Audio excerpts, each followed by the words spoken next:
Bon, bah écoutez, bonjour à tous. Nous sommes présents au rendez-vous. Je regarde juste les messages. Je pense que c'est bon. Ouais, c'est Bonjour ça. à tous. Voilà. Donc, nous sommes deux que vous voyez, Anne Delaroche et moi-même, Vincent Auriac. Il y a également une petite main, mais qui a des grands doigts de fée, qui s'appelle Clara, et qui est en train de préparer, qui a tout préparé et qui va nous lancer très bientôt un PowerPoint avec tout un tas d'explications pour vous présenter ce fameux Clean Score. Eh oui. Bon, c'est Noël avant l'heure, hein, Anne, on est d'accord? Ah bah, tu penses, ça c'est un vrai cadeau, hein. C'est terrible. Voilà. Alors, la présentation devrait durer une vingtaine de minutes.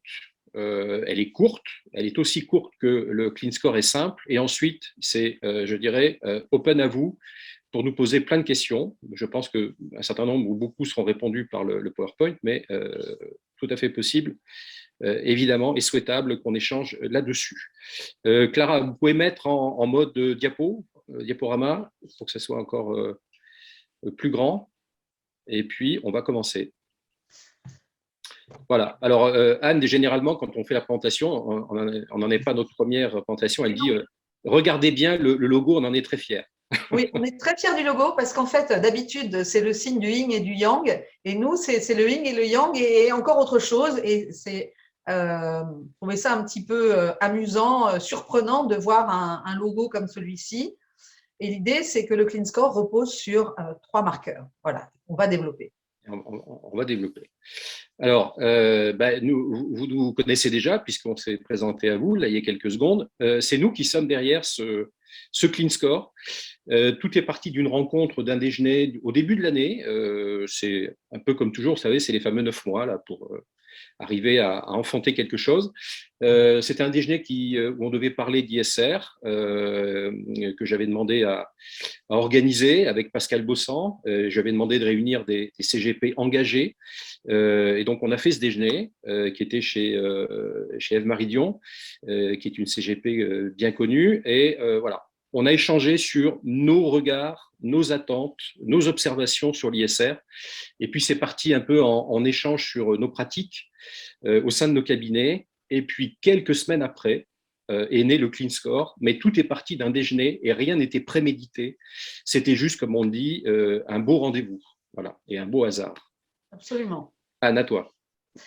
Alors, donc, là, on va peut-être passer à la slide suivante parce que je crois qu'on a à peu près tout dit ouais.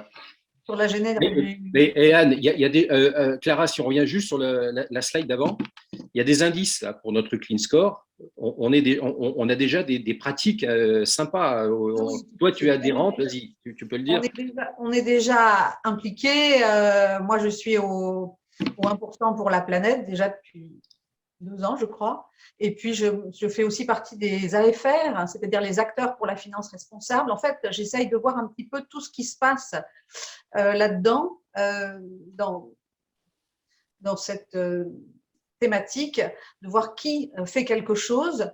Quant à Vincent, ben, lui aussi, il donne 1% de son chiffre d'affaires pour des associations, c'est-à-dire qu'on est déjà impliqué et on n'hésite pas à aller au bout de ce qu'on pense, c'est-à-dire à donner et à soutenir des associations ou des activités qui nous paraissent importantes.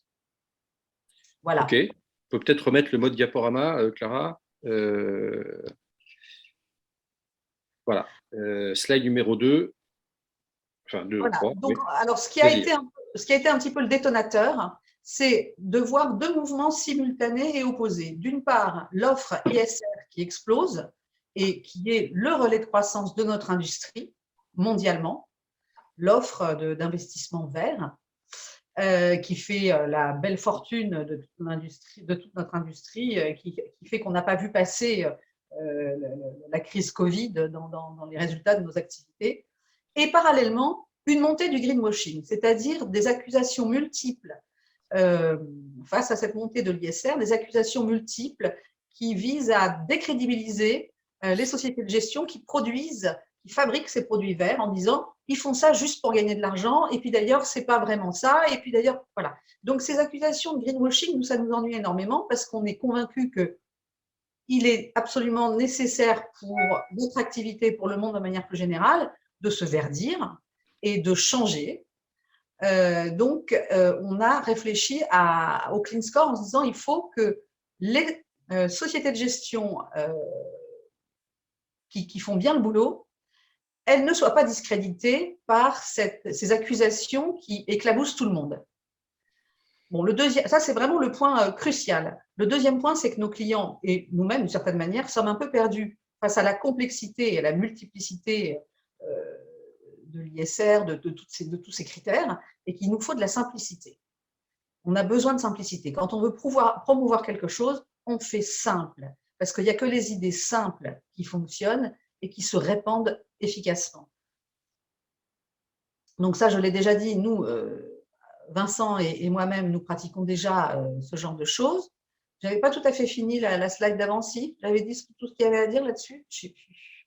Et si, la dernière phrase. Oui. Nous souhaitons retrouver chez nos partenaires, les fabricants des produits que nous distribuons, la même façon de voir les choses. Nous souhaitons être en cohérence et nous souhaitons que les sociétés qui, en fait, ne font que surfer sur une vague marketing, soient clairement identifiées par rapport aux autres. Ou plus exactement, on souhaite que les bonnes pratiques soient réellement encouragées pour pouvoir envoyer nos clients et leurs investissements vers les sociétés de gestion qui font effectivement les choses sérieusement et qui sont sincères dans leur démarche. Voilà. À toi, Vincent, je pense. Oui, rappeler des évidences, mais des marqueurs forts de notre initiative, c'est une initiative indépendante. Donc nous sommes derrière cette initiative. Des CGP sont derrière cette initiative. C'est une initiative qui vient de la demande. Ça, c'est hyper important. Si vous allez sur le site Clean Score, vous verrez qu'il y a déjà des adhésions de gens de CGP connus, d'autres moins connus, mais tous hyper engagés et pratiquant la démarche dans leur cabinet. Ça représente déjà 400 millions d'euros d'encours. Donc, on a déjà des CGP qui sont significatifs et qui marquent leur adhésion. On aimerait bien que ces premières adhésions, on a commencé nos échanges il y a quelques semaines, on arrive à un club des 100. C'est important, ça, d'avoir une centurie, vraiment des gens très, très soudés autour de l'initiative, qui nous permettrait d'ailleurs de constituer également un comité de pilotage. Voilà, il faut qu'on arrive à un club des 100 pour avoir quelque chose de marquant. Tout est très simple dans notre démarche. On a choisi 3 marqueurs. Vous savez, généralement, on critique l'ISR parce qu'il y a plein d'indicateurs, plein de critères. Chez nous, il y en a 3. Donc, on va vous les expliquer en détail. On s'attachera à chacun de ces marqueurs, de ces indicateurs, mais également aux progrès qui seront faits sur chacun de ces marqueurs. On ne veut pas être simplement une photographie, on veut être un peu comme des cinéastes, on veut regarder le progrès qui est fait, parce qu'évidemment, on part toujours d'une situation pour l'améliorer, c'est une démarche de progrès. Donc, on sera attentif, pas simplement à l'observation d'une année, mais de ce qui se passera sur 2-3 ans. Donc, on est parti ensemble pour une aventure assez longue. On a fait une campagne de presse pour faire part de ce Clean Score. On a déjà eu une forme d'adhésion des médias qui font leur choix. Ils sont abreuvés d'informations et donc on a déjà eu une vingtaine d'articles sur le Clean Score. C'est peut-être ça qui vous a amené à être présent ce matin. Donc, on vous cite là quelques-uns des médias qui nous ont mis dans leur ligne et leur colonne. Donc, on en est déjà très satisfait.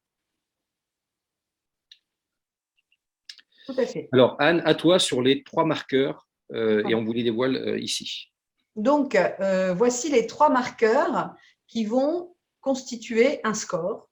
On vous expliquera le mode de calcul après, mais voilà les trois grandes thématiques. Sachant que l'idée n'est pas de faire un concours de beauté, il faut faire évoluer notre industrie, donc tout ça va être regardé en dynamique. Le monde doit changer et nous aussi, on doit changer. Alors, la première chose, ça va être la mixité. Moi, ça fait quand même un petit moment que je travaille dans cette industrie. Et j'ai partagé avec de nombreuses autres femmes une réflexion que je me fais quasiment systématiquement, que je me suis faite systématiquement quand j'ai travaillé dans la gestion financière comme analyste financier, que ce soit sur les marchés de capitaux, sur les marchés d'actions ou même aujourd'hui. Dès qu'on arrive quelque part, on compte le nombre de femmes. On est toujours extrêmement minoritaire. Voilà. Donc, le premier critère, ça va être la mixité.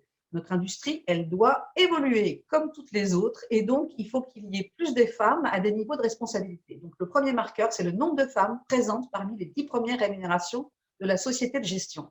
Ça ne veut pas dire que s'il n'y en a pas beaucoup, c'est mal. Non, ça va évoluer.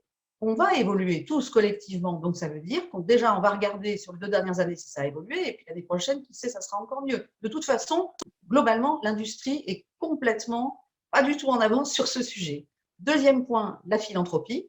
Comme on l'a dit au début, Vincent et moi et beaucoup d'autres CGP sommes déjà impliqués dans des actions philanthropiques et ça nous paraît extrêmement important que nos partenaires le soient aussi. Si leur démarche est sincère, ils le seront obligatoirement. C'est d'ailleurs un des critères dont j'avais discuté avec Pascal Bossan qui nous paraissait le plus discriminant pour évaluer la sincérité de la démarche verte des fabricants de produits verts. Voilà. On ne peut pas rester sans activité philanthropique si effectivement on est sincère. Là aussi, on le regardera en dynamique. S'il n'y a pas d'activité philanthropique ou peu, eh ben, Dieu, ça évoluera peut-être cette année ou l'année prochaine. Et dernier point, ça va être le climat, avec le score carbone du portefeuille de tous les émetteurs de la société de gestion. Ça, Vincent va y revenir après. Donc, ces 3 critères, chacun compte pour un tiers du score final. Et à chaque fois, on voudrait pouvoir, d'entrée de jeu, avoir 2 ans d'historique pour juger dès à présent l'évolution et a priori la progression et continuer de cette manière. Vincent, je te laisse parler du score carbone. Alors, on fait un focus sur le score carbone, non pas pour donner de la place à Axilia, mais parce que c'est peut-être le critère le plus nouveau et peut-être un peu plus complexe que les autres, même si là encore, on a essayé de rester dans une extrême simplicité par rapport à tout ce qui se pratique aujourd'hui en matière de ESG, puisque c'est ça le trouble et la confusion chez nos clients. Donc, on a, comme vous le savez, on travaille sur ces sujets-là depuis très très longtemps chez Axilia. Moi, ça fait à peu près 20 ans que je suis sur ce sujet-là. On a regardé beaucoup de choses et puis on s'est aperçu qu'il y avait quand même des trous dans la raquette et qu'il fallait revenir à une forme de simplicité, et également pour la discussion avec les entreprises qui sont un peu fatiguées de recevoir des questionnaires de 60 pages où tout est un peu noyé et notamment les efforts qu'elles peuvent faire ne se voient pas forcément. Donc voilà. Et on s'est dit que s'il y avait un combat à mener pour les 20 prochaines années, 20-30 prochaines années, s'il y avait une mère de toutes les batailles, c'était la bataille du climat. Voilà. C'est pour ça qu'on a retenu ce critère et qu'il a été considéré comme tout à fait pertinent par toute l'équipe des CGP qui était autour de la table là, au départ. Et donc, on calcule un score carbone.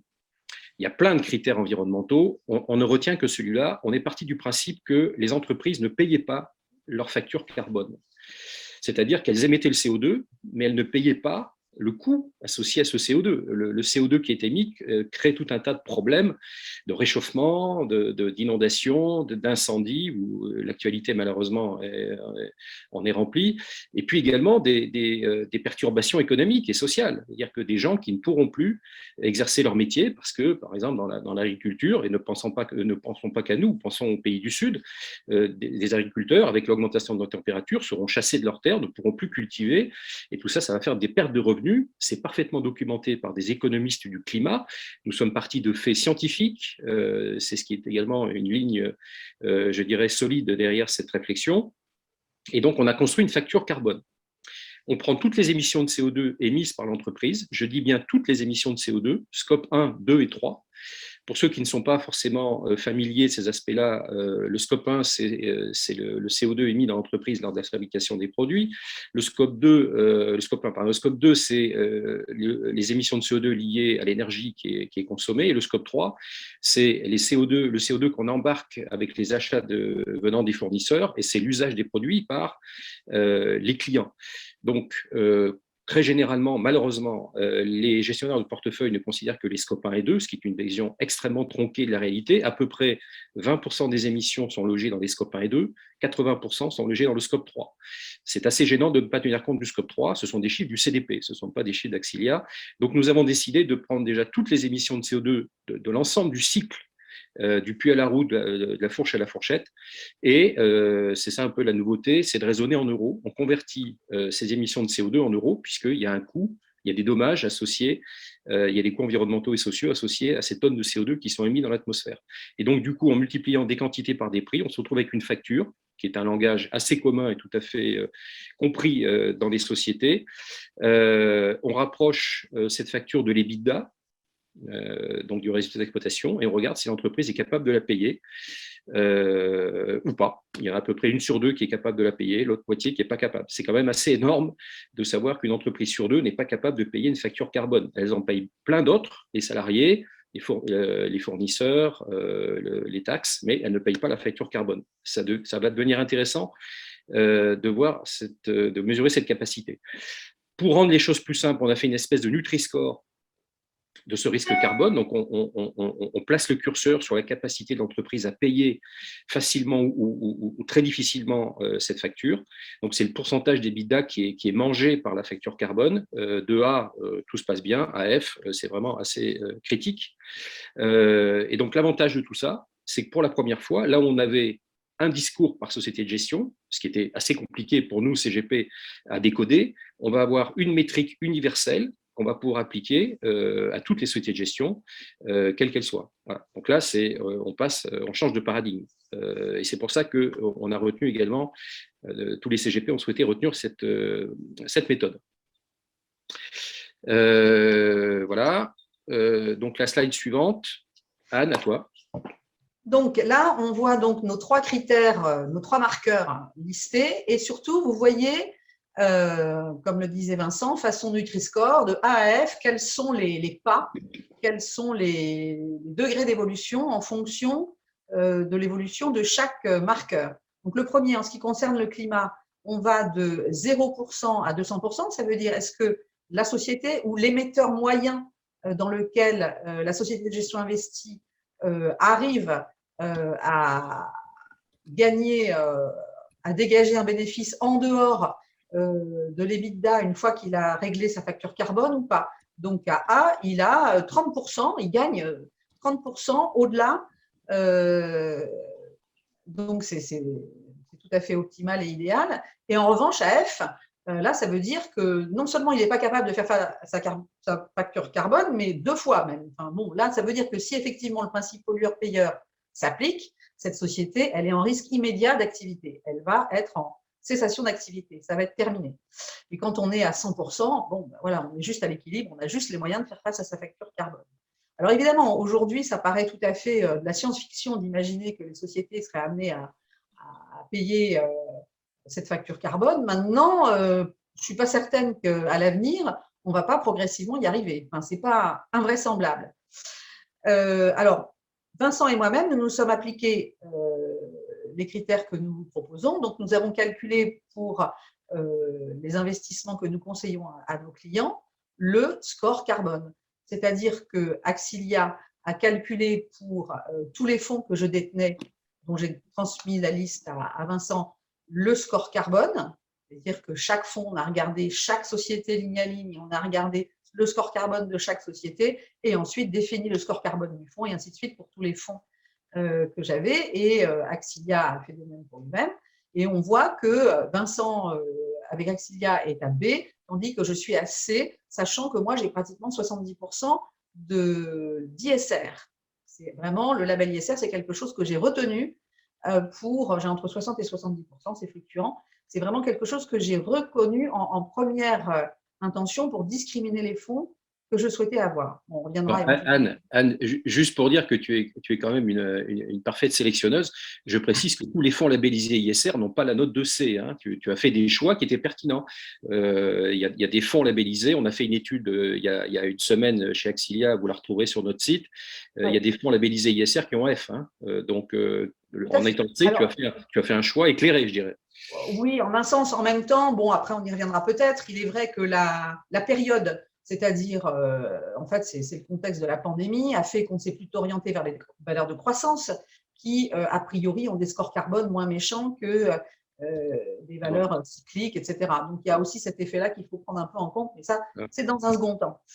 Le critère mixité, bon, alors là, évidemment, comme Vincent travaille avec Ferdinand, qui sont 2 hommes, ils n'ont pas un très bon critère mixité, hein, ils sont à F, franchement, il n'y a aucune femme, donc il n'y a pas de problème.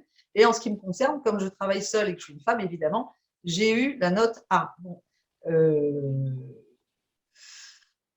Ben, la messe est dite, hein, donc je ne vois rien à ajouter sur ce critère. Alors, Anne, peut-être préciser que le meilleur score, c'est-à-dire A pour la mixité, est obtenu à partir du moment où il y a autant de femmes que d'hommes dans les 10 Exactement, à premières la rémunérations. parité. Absolument. S'il y a autant de femmes que d'hommes parmi les 10 plus gros salaires, incluant à la fois la partie fixe et variable, eh bien là, la société aura A, alors que s'il n'y a pas de femmes, elle aura F. Il est bien évident que dans notre secteur industriel, il est plus que probable qu'il y a un gros retard. Enfin, du moins, c'est ce que j'ai pu constater dans ma carrière, dans les sociétés où je suis passée et les autres. Voilà. Bon, donc là, il y a un petit peu de travail à faire. Et il est nécessaire. Le monde doit changer. Il doit être moins carboné. Il doit y avoir plus de femmes, plus de parité. Donc, voilà. Et dernier, c'est la philanthropie. Donc là, on va demander aux sociétés de nous dire quel pourcentage de leur chiffre d'affaires elles consacrent à la philanthropie, cela incluant non seulement les dons en numéraire, mais aussi les dons en temps qui vont être recalculés en fonction du salaire horaire de chacun. Et donc, on va agréger tout ça et on va obtenir un chiffre qu'on va comparer au chiffre d'affaires. Pour ce qui nous concerne, Vincent et moi, on donne 1% de notre chiffre d'affaires, donc on est en B. Mais bon, dans notre notation, on a considéré que 0, c'est F, et ensuite on fait un pas de 0,25%, et au-delà de 1%, on a A. On a considéré que dans la mesure où nous étions à 1, des sociétés qui avaient beaucoup plus, qui affichaient comme raison sociale le fait de faire de la finance verte, auraient probablement à cœur d'être meilleurs que nous, donc auraient plus de 1% de leur chiffre d'affaires alloué en philanthropie. Au total, on pondère de manière équivalente les 3 critères.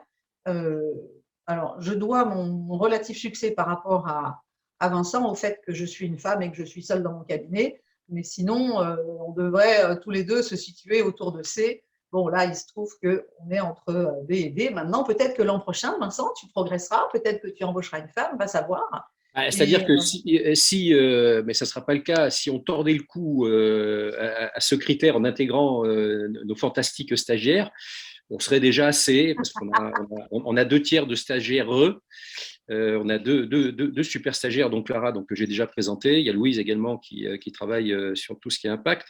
Mais c'est vrai que, par contre, si on fait un recrutement le prochain avec une fille, on va passer immédiatement à 30%, on va passer à C en ratio de mixité, 1 sur 3. Et donc, je pense qu'on va mécaniquement venir te talonner, ma chère Anne. Et moi, par contre, je pourrais embaucher un homme sans changer de catégorie. Exact. Je ferai aller exactement à la parité. Ouais, tu resteras à la parité. Voilà. Ces 3 critères, nous ne sommes pas législateurs, nous ne sommes pas là pour dire qui sont les bons acteurs ou les mauvais acteurs, quelles pratiques il faut avoir, ni dans les sociétés de gestion, ni dans leurs émetteurs. Ce n'est pas notre but. Notre but est de discriminer les sociétés de gestion qui ont un comportement vertueux, qui nous convient, qui est sincère et qui est cohérent avec ce que nous recherchons. Donc, on n'est pas la police, on n'est pas le fisc, on n'est pas là pour contrôler les choses, on est juste là pour pouvoir se dire ah ben voilà, tiens, telle société de gestion, elle est là, et en plus, elle fait des progrès sur tel critère, ça c'est intéressant, ça c'est OK, on valide. Voilà. On peut lever les accusations de greenwashing totalement. Une société qui se fout éperdument du risque carbone des émetteurs, qui n'a pas de femmes et qui ne fait pas de philanthropie, elle sera en F. Effectivement, a priori, la probabilité pour qu'elle ait des investissements verts crédibles est assez faible. Il n'y a pas de problème là-dessus. Donc, nous, notre objectif n'est pas de stigmatiser les mauvais faiseurs, mais au contraire, de discerner les bonnes pratiques et les bons faiseurs et ceux vers lesquels on préfère s'orienter. Absolument. Voilà. Et c'est simple. Surtout ça. Nos clients vont comprendre. Tout le monde comprend. Voilà. Alors, du coup, qu'est-ce que vous devez faire? Là, on s'adresse aux sociétés de gestion, puisque ce sont elles qui sont la cible de nos échanges, là, de nos travaux. Ce qu'on a souhaité, c'est que la démarche soit simple et peu consommatrice de temps. Je vous ai parlé des questionnaires de 50 pages qui sont envoyés aux émetteurs. On ne va pas vous embarquer là-dedans. On est à rebours de tout ça. Démarche simple, peu consommatrice de temps, on va expliquer. Et il y aura bientôt une cotisation qui sera demandée pour assurer le fonctionnement, parce qu'il y a quand même un peu de travail pour effectivement compiler tout ça. Alors, les 3 éléments, on les retrouve, sont les suivants. On va vous demander, donc là, où c'était de gestion, 2 ans d'historique. et ça sera bientôt 3, on va basculer dans une nouvelle année bientôt, tout ça permettant de mesurer les progrès. On y est encore plus attaché qu'à la photographie à l'instant T. Premier élément, on en a parlé, donc le score carbone. Qu'est-ce qu'il nous faut pour calculer le score carbone? C'est très simple, il nous faut la liste sur Excel des émetteurs. Un émetteur étant celui pour lequel vous avez des participations sous forme monétaire, obligations ou actions. Donc, on regroupe tous les encours en euros pour que ça fasse pour un émetteur. Il nous faut le code ISIN de cet émetteur. Il nous faut la pondération cumulée monétaire obligation que vous avez par émetteur. Et vous nous envoyez cette feuille Excel. Et à partir de là, et avec notre accord de confidentialité, nous pourrons mesurer le score carbone, puisque nous associerons un score carbone à chacun des émetteurs et nous aurons le poids, donc nous pourrons faire une moyenne pondérée. Et nous connaîtrons donc quel est le risque carbone qui pèse sur la société de gestion à travers ces investissements. Ça, c'est le premier critère. Donc, logiquement, pour toute société de gestion bien organisée, comme nous disait quelqu'un, une responsable de cette société de gestion, il suffit d'appuyer sur le bouton. Hein, c'est quelque chose qui doit être, que vous devez avoir au niveau du middle office. Deuxième critère, le nombre de femmes présentes donc, parmi les 10 premières rémunérations. Voilà. Et troisième critère, le montant des dons, et en euros et en temps convertis, rapporté au chiffre d'affaires. Voilà, donc vous voyez que c'est très simple. Logiquement, vous devriez y passer 30 minutes. Enfin, il va falloir changer de bureau pour aller voir les différentes personnes qui ont les données, mais voilà, c'est rien à voir avec la complexité de l'ESG avec des dizaines, des centaines de critères dans tous les sens, des choses très très simples pour effectivement mesurer votre engagement. Bah, je crois qu'on a presque fini, mais il y a pas mal de questions. Hein. Oui, ben on va les prendre tranquillement, hein, il n'y a pas de Absolument, sujet. absolument. Et donc, ben, on est déjà à la fin, mais vous voyez que c'est très court et j'espère que ça a été très clair. En fait, qu'est-ce qu'on cherche et à quoi vous travaillerez, vous pourrez œuvrer à travers notre Clean Score, à ce qu'il y ait moins de CO2 dans la finance et dans le monde, parce qu'il n'y a pas que la finance qui en profitera, à ce qu'il y ait plus de mixité, plus de femmes dans les hauts postes, et puis à ce qu'il y ait plus de dons, parce que le changement climatique va créer de la précarité et des inégalités, et donc on aura besoin de plus en plus des associations pour effectivement régler les choses qui ne seront pas forcément traitées par le marché. Donc moins de CO2, plus de femmes, plus de dons pour les associations. Je pense que si on va tous dans ce sens-là, on aura fait notre part, comme on dit. Hein, quelqu'un parlait du colibri qui nous a quittés il y a quelques jours. Voilà, alors vous trouverez beaucoup plus d'informations, le score qu'on s'est auto-infligé, vous retrouverez tout ça sur Weekly Score. Il y a la liste des premiers adhérents, vous pouvez adhérer, on reçoit des adhésions, on commence à les recevoir là, et puis on peut échanger, recevoir vos éléments d'information sur hello@cleanscore.fr. Voilà, on est à mi-parcours, pile poil, donc je pense que c'est le parfait moment pour prendre des questions. Clara, est-ce que les personnes ont accès à leur micro? Est-ce qu'on les entend? J'ai des questions. Ou alors tu prends les questions, déjà celles qui sont apparues. Je vais prendre des questions, oui. Alors, donc, les questions, donc je remonte à la première. Comment évaluez-vous, Alain, c'est Alain Daouda Bamba qui nous pose la question, comment évaluez-vous la capacité de l'entreprise à payer la facture carbone? Quel est le prix du carbone dans votre scénario? Alors, je pense qu'on a expliqué, on regarde si la société a un résultat d'exploitation, donc l'EBITDA supérieur à sa facture carbone, et le prix du carbone qui est retenu, c'est donc les 3 scopes d'émissions en tonnes, évidemment, multipliés par 108 €. Tu parlais de science-fiction tout à l'heure, Anne. Ça paraissait également de la science-fiction que d'avoir un prix du carbone élevé cette année. On est resté à 15 € pendant à peu près 15 ans. On était à 30 au début de l'année, on est à 85. Bon, attention, le climat n'est pas une science-fiction. C'est de la science, mais pas de la fiction. Voilà, donc ça, c'est la réponse à Alain Daouda. Sera-t-il plus tard possible d'avoir un score selon le prix de la tonne de carbone à 400 $? Oui. Oui, tout à fait. On lancera, ça n'est pas directement lié au Clean Score, on lance en janvier un score carbone, un site scorecarbone.fr, où il y aura un outil qui permettra de faire ce genre d'analyse. Voilà. Donc, ça, c'était une question de Franklin Morin. Donc, oui, à partir de janvier. Je vous propose de prendre… Oui, donc ça, c'était moi. Quelles incitations… Alors, Dominique Le Saffre, quelles incitations peuvent exister pour que les entreprises qui le peuvent, au moins celles-là, paient effectivement leur facture carbone? Ah ben ça, on ne peut pas. Là, on n'est pas législateur. Nous. Ça, On n'est pas législateur, mais je dirais les incitations, ça leur arrive. Il y a quand même la réglementation qui existe donc du côté des entreprises, hein, ouais. qui augmente la pression. Il y a aussi les consommateurs qui désertent certains produits. Et puis, vous savez, regardez dans ce qui se passe dans l'automobile, où il y a Moi, je dirais que ce qui peut conduire les sociétés à être vigilantes là-dessus et éventuellement à payer ça, ça sera précisément, et là on y contribue fortement, la mise en valeur et l'adhésion au Clean Score. Parce que plus le Clean Score sera soutenu, enfin, dans l'industrie financière, plus on parlera du sport carbone. Enfin, tout ça, ça va bouger ensemble. Donc, je pense que la première initiative pour aller vers le fait que les sociétés prennent en charge leur facture carbone, ça passe probablement par le Clean Score. On dit toujours l'argent, c'est le nerf de la guerre. Si notre industrie collectivement adhère au Clean Score, ça va faire bouger les choses. C'est sûr et certain. Absolument. Question de Pascal Dumont. Combien de sociétés et ou de fonds pouvez-vous noter et sur quel périmètre géographique? On a 15 000 émetteurs dans notre base.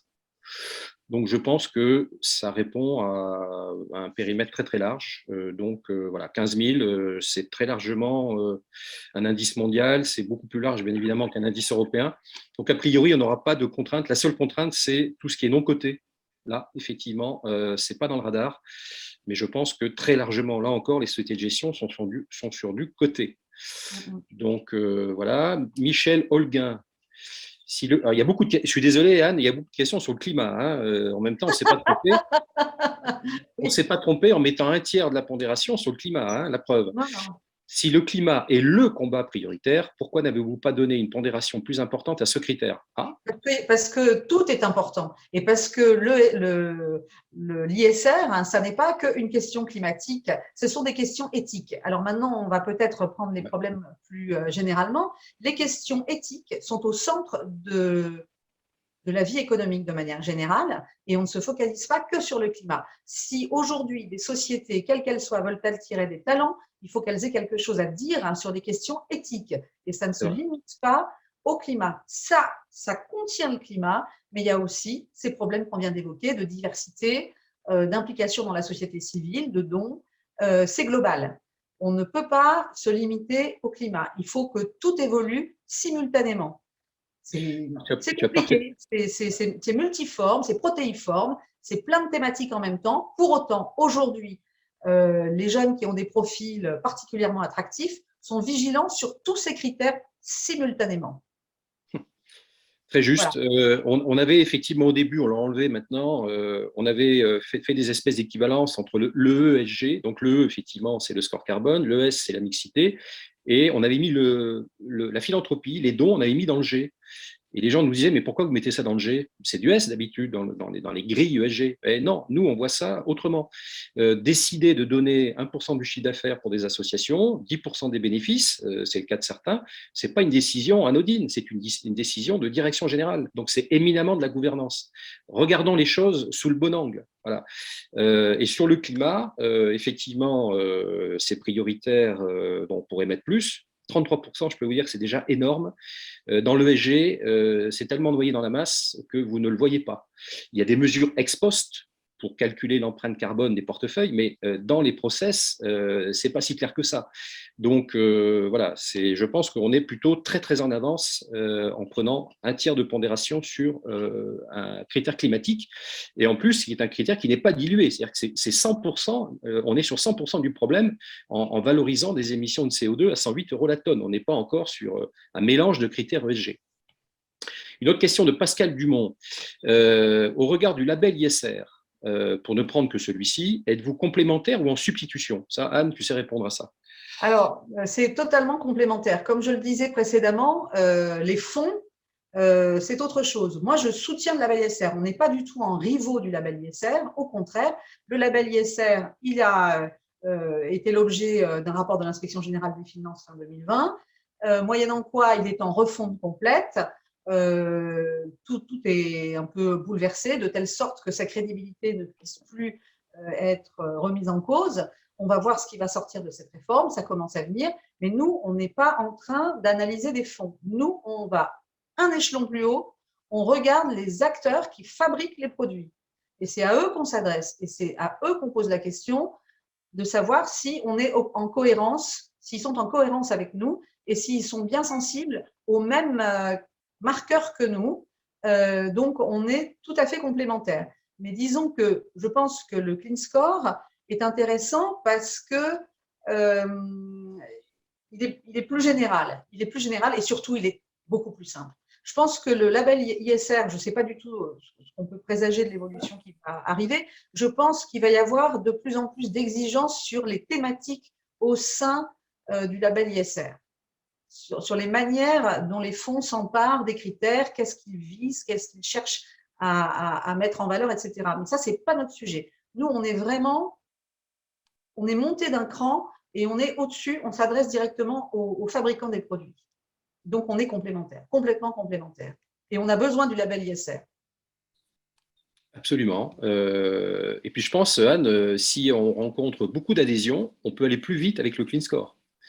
Il y a 650 sociétés de gestion, il y a 10 000 fonds. Je crois qu'il y en a à peu près 500 en France de labellisés. Donc, vous voyez le reste du parcours qui est encore énorme. Il y a 9 500 fonds qui ne sont pas dans le radar. Il n'y a que, entre guillemets, 650 sociétés de gestion. Et elles peuvent aller beaucoup plus vite en adhérant au Clean Score et en faisant des progrès sur nos 3 axes, effectivement, qu'en attendant de labelliser 9 500 fonds. Voilà. Ensuite, il y a des questions. J'ai une question très technique de Hugo Solaire sur Veolia. Je propose peut-être de passer à d'autres. C'est une question sur les émissions industrielles. Yannick Chaming nous pose une question. Beaucoup de CGP fonctionnent en indépendant, me semble-t-il. Du coup, le critère mixité ne risque-t-il pas de fausser la note globale en étant significativement dans des extrêmes? On parle des sociétés de gestion. Hein. Nous, Vincent et moi, qui sommes CGP, on a calculé notre Clean Score pour vous donner un exemple, une illustration. Mais le but est quand même que ce soit les sociétés de gestion qui, a priori, comptent un peu plus de salariés. Donc, où là, la mixité est un sujet. Enfin, je sais pas. Alors, effectivement, le monde de la gestion n'est pas très homogène. Il y a des petites sociétés de gestion, il y a d'énormes banques. Enfin, voilà, on est d'accord, c'est pas tout à fait pareil. Pour autant, il y a quand même beaucoup de monde. Voilà. Ouais, je pense que tu as raison. Hein. Je crois qu'un CGP en moyenne, c'est 3 salariés. Ouais. Je pense que la moyenne doit être plutôt autour d'une dizaine pour les sociétés de gestion. Mais encore une fois, il y a d'énormes écarts entre Amundi et puis la 650e, hein, évidemment. Pascal Dumont, très prolixe, Pascal. Envisagez-vous d'élargir à d'autres marqueurs si, par exemple, demain, 100% de la mixité est atteint? Alors, nous, il y a un smiley, il y a un petit smiley à la fin. Alors, la parité atteinte, je veux bien y croire, peut-être pas pour ce Noël-ci, mais pour autant, encore une fois, notre objectif est de définir quelque chose de simple, très simple, comme diraient les Américains, simple stupid, de telle sorte que tout le monde comprenne et que d'un coup d'œil, on voit de quoi il s'agit. Donc, évidemment, ça évoluera probablement avec le comité de pilotage qui se mettra en place, mais le rendre compliqué, on va bien réfléchir à ça avant. La complexité sert souvent de paravent pour cacher beaucoup de choses, en particulier en matière d'investissement socialement responsable. Donc, je crois qu'on réfléchira bien avant de rendre le score complexe. Mais bon, on verra bien quels seront les avis des personnes qui seront au comité de pilotage au fil des années. Ouais. Question de Michel Holguin. Comment obtenez-vous des données Scope 3 fiables? Quelle est votre source et quelle est votre capacité de challenger ces données?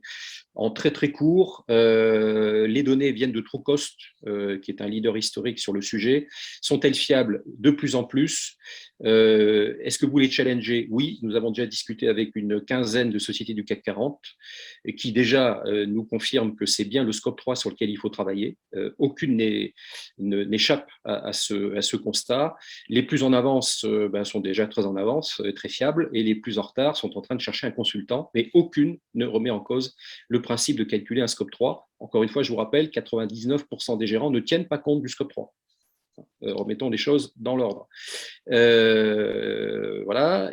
Ensuite, il y a une question. Est-ce que vous allez intégrer dans votre indicateur climat les impacts des sociétés financées, les impacts positifs? Non, alors on ne peut pas tout faire, effectivement.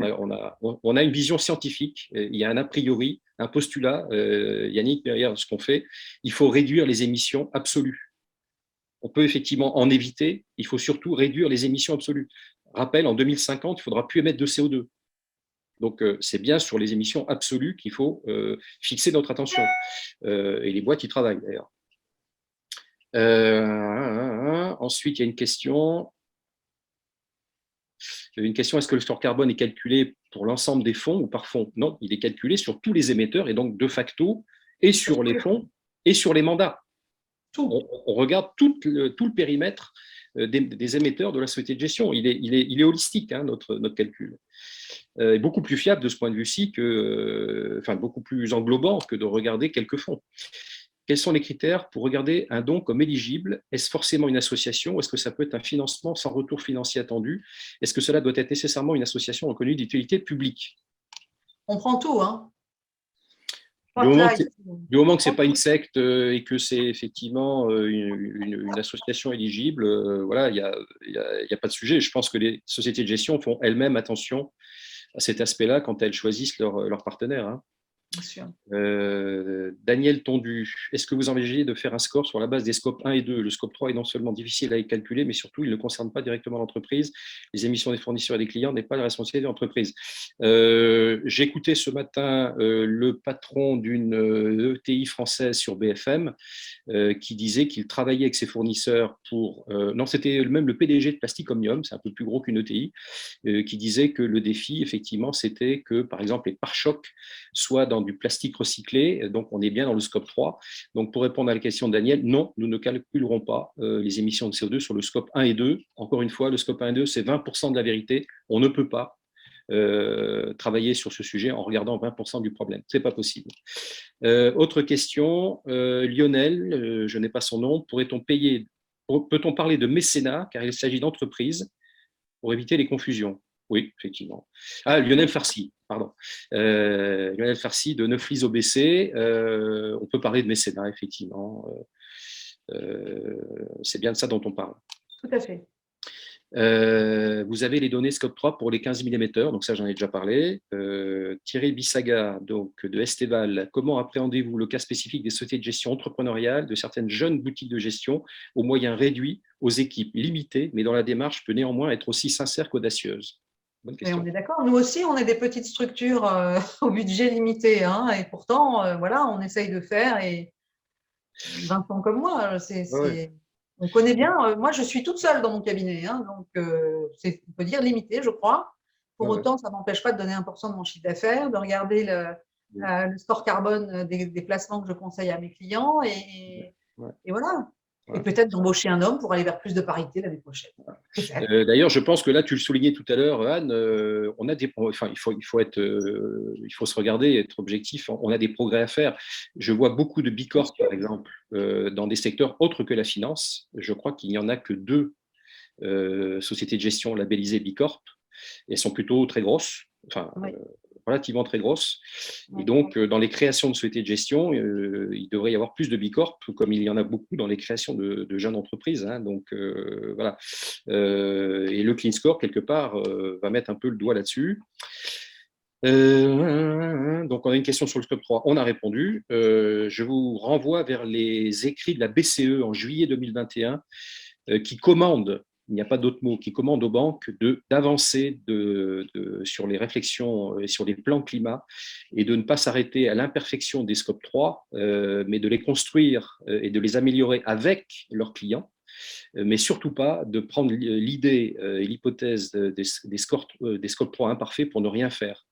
dixit la BCE, qui était quand même, qui avait des propos assez durs avec les banques qu'elle a regardées. On peut peut-être enlever l'écran qu'on a et mettre nos têtes. Ah, la toute première slide oui, ou nos têtes tout court, oui, d'accord, tout à fait. Donc, du coup, j'en étais où donc, ça, machin, ça fait sauter un peu mes questions. Désolée. Le scope 3, une petite entreprise ne peut pas avoir le même niveau de philanthropie qu'une grosse. Adaptez-vous le score à la taille de l'entreprise. Bah, tu as répondu, Anne, on raisonne en pourcentage. C'est pas gênant. Question Évidemment, le montant en valeur absolue est plus faible, mais en pourcentage du chiffre d'affaires, ça va. Voilà, ce qui fera la bonne note, c'est le pourcentage. Hein. Donc, voilà. Olivier Brunet, déclinez-vous le clean score auprès des assureurs et leur actif général? C'est une excellente question, ça. Ben, moi, je trouve que c'est une bonne idée. Ouais. On va bien voir si ça les intéresse. En tout cas, on peut leur proposer. D'ailleurs, peut-être que tu peux en profiter pour dire qu'il y a quand même, on a eu un petit succès là, une petite adhésion sympathique qui nous est arrivée. Oui, on a a priori une société de gestion. Alors, je ne peux pas dévoiler le nom parce que je n'ai pas eu le temps d'en parler avec eux, mais il semblerait qu'on a déjà une société de gestion qui nous donne son accord pour rentrer, je dis bien une société de gestion, pas un CGP, pour rentrer dans le Clean Score et qui d'ores et déjà va nous fournir les informations. Mais je n'ai pas eu le temps de. Ça s'est fait 1 heure avant la réunion.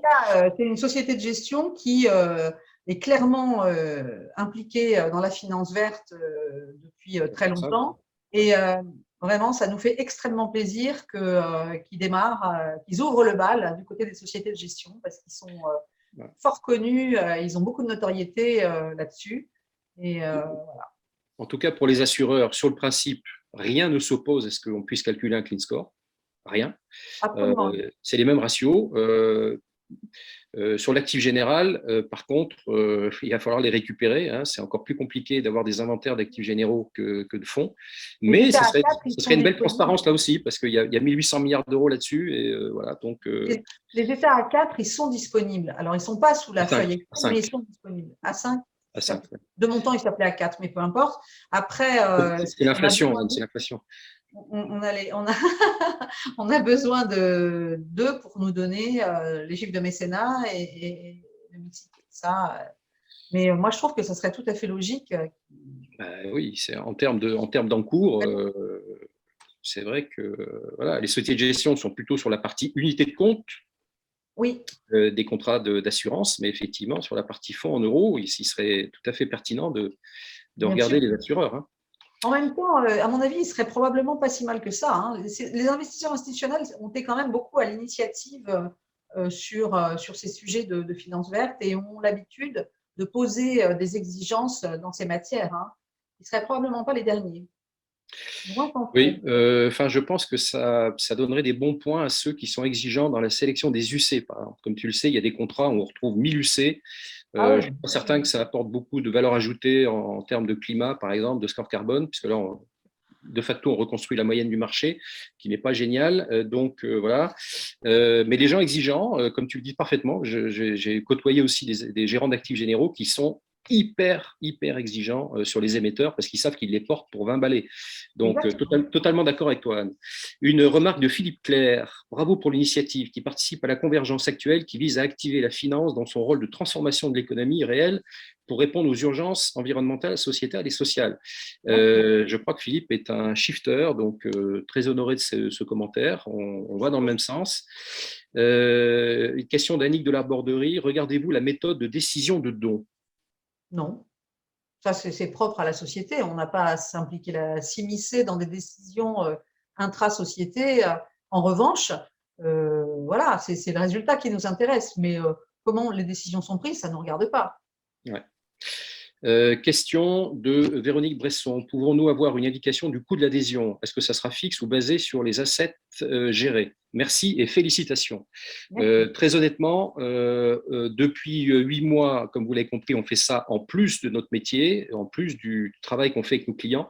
On a tout porté sur deniers propres, donc la création du site, le dépôt de marque, l'attaché de presse, l'indemnité de stage de Clara. Et donc, on était un peu le nez dans le guidon, mais oui, je confirme, il y aura une adhésion pour couvrir les frais de fonctionnement et on vous tiendra informer très vite de ce côté-là. Question à nouveau de Yannick Chaming, qui, je pense, a la note A là, pour le nombre de questions. Connaissez-vous l'initiative de Time for the Planet? Voyez-vous des synergies avec cette structure, volet climat et philanthropie? Je ne sais pas. Oui, je connais Time for the Planet, évidemment. Oui, il y a forcément des synergies puisqu'on partage les mêmes attentes quelque part. J'ai un élan du cœur de Olivier Brunet qui dit oui, bravo. Ah, merci. Avec 4 points d'exclamation. Je précise le nombre de points d'exclamation. Voilà. J'ai épuisé les questions. Il reste toujours 43 spectateurs. Il est 12h52. On est à peu près dans l'épure qu'on s'était fait. Ah, un nouveau message. Merci. Bravo pour l'initiative. Bon, je pense que là, on va vers 8 minutes de standing ovation. Donc, on va peut-être. Donc, tu peux peut-être poser une question si quelqu'un veut poser une question et Ah donner oui, bien sûr. Et même oralement, hein, parce que là, j'ai fait le lecteur, mais j'aurais pu passer la parole, mais je pense que ça a été plus efficace. Oui, je pense aussi. Ouais. Si quelqu'un veut prendre la parole, bien volontiers, pour ceux qui restent encore avec nous. On leur ouvre le micro. Ah, un nouveau message. Merci beaucoup. Ah, merci. Ah. Bon, bah, écoute, Anne, s'il n'y a pas de questions complémentaires, je pense qu'on a répondu quand même à une bonne batterie de questions. Tout est de toute façon sur le site internet, hein, ça ne s'arrête pas à cette présentation, cleanscore.fr.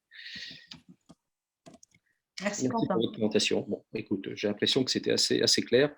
Il y a des gens qui sont intéressés pour prolonger les échanges sur des points très précis. On le fera bien volontiers. Voilà. Anne, je te laisse le mot de la fin. Eh bien, écoute, non. Écoute, je suis ravie du chemin qu'on prend. C'est une petite initiative qu'on a fabriquée à deux dans le garage. Oui. Je ne sais pas si on va devenir Bill Gates et son empire, mais en tout cas, la naissance a été très proche et elle est toujours très proche. Donc, j'espère qu'effectivement, ce score qui est simple va diffuser et permettre d'offrir à nos clients, à nos confrères, un peu de lisibilité au lieu d'entretenir la confusion et d'attiser le greenwashing. Voilà. J'aimerais qu'on détruise le greenwashing. Voilà. Ben moi, je terminerai en disant que pour le climat, pour les femmes et pour les associations, on attend vos adhésions sous le sapin. Vous pouvez le faire depuis le site internet. Voilà. On vous attend nombreux en réponse à ce webinaire.